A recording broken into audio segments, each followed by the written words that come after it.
All right, so we're going to go through the rest of the drums on this particular video. So one thing I missed in my kick segment was I forgot about the reverb kick, which I just balanced in right here.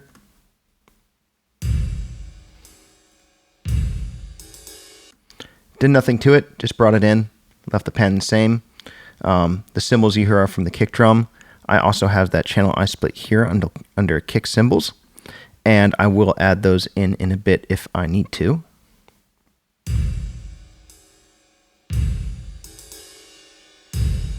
Right now I'm not going to do anything with the EQ. Moving on to the hat loop, which is right here, going on with the kick.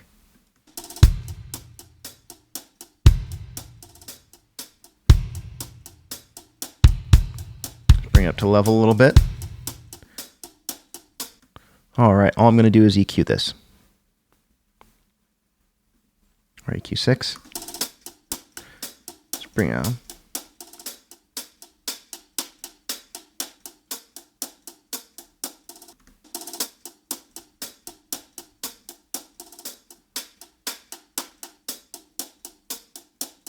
All I'm doing is it's got something that feels sort of like a room tone or a distance from it, or a little bit of ambient sound. I'm just trying to get rid of that a little bit.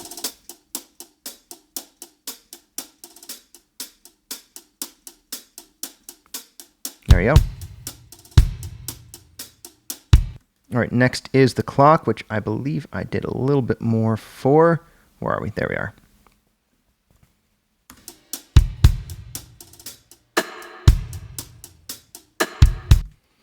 All right, so it's already got some reverb built in, obviously.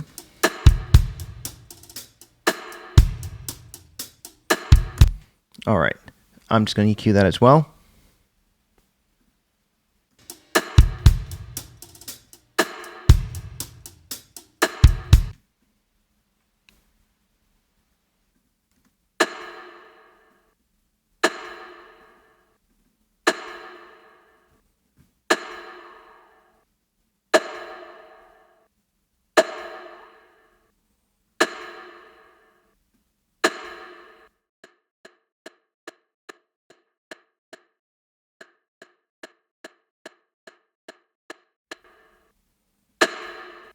All right, in this particular case, I'm actually adding a lot more than just subtractive. It just sort of how it seems to be working on this one. Typically, you take away a lot more than you add. You see how my additions are pretty subtle, 2, 1.6, 1.9. I just want the sort of the tick sound from the clock to jump out a little bit more than it did.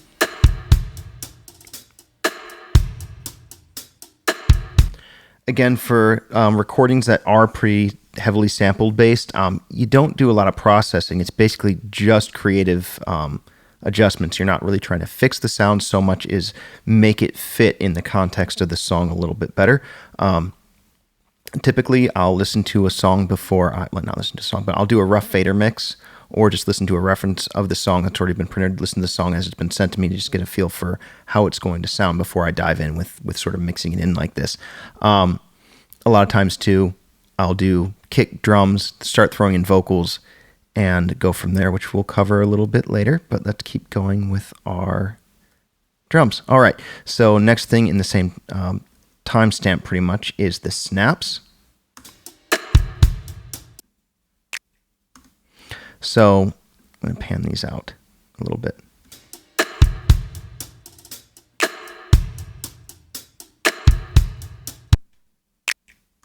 All right, since I don't want just everything crazy, or not crazy, everything sort of dead center in the stereo field or spread 100 left, 100 right, I'm just going to start playing with panning a little bit more. You saw I did this in the hat.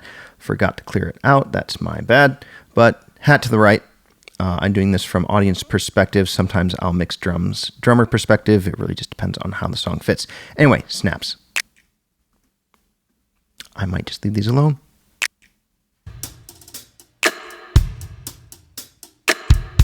All right, and I'm just going to pan them left.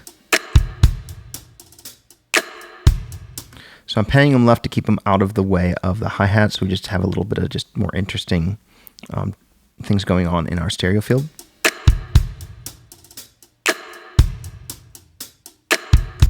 All right. And then what is that called? Shaker loop ambient. All right, so here's something that was popping up in our mix at the same time point. So we're gonna bring that in. Actually, we'll do it here.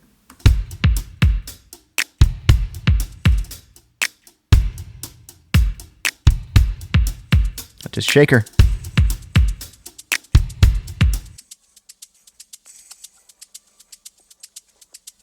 Oh, you can hear some time stuff going on there. All right.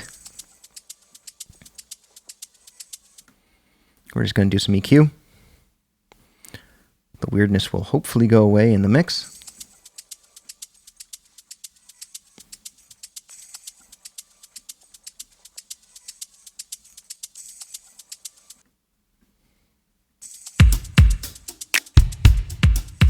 Break that down.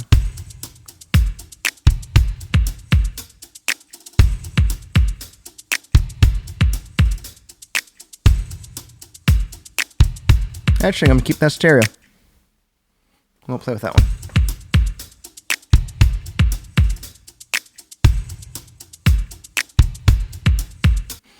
All right.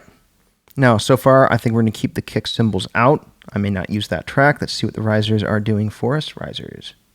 There.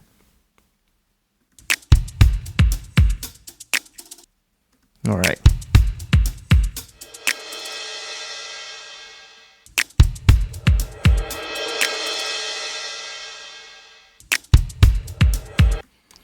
Think we're going to not EQ, not do anything with that one. Just about faders.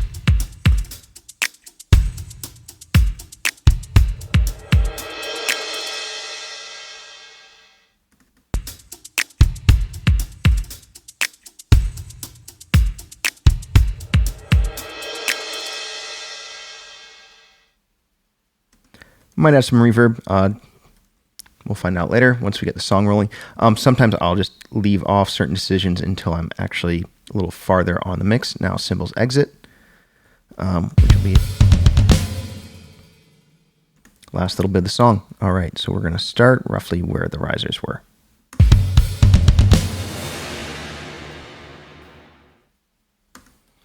Well, that'll work. It sounds disgusting. You can definitely hear the time shifting effects.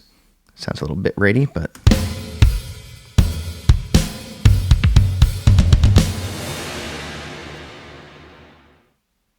that's a start. We'll see what it does with the rest of our song. All right, so that's the rest of the drum set. Hope you learned something. Yeah, drums are really simple on this one. Again, with samples, sometimes it's just best to leave things alone, and I may come back and adjust things later, but so far that's where these stand, and we'll see how we go with the rest of the song.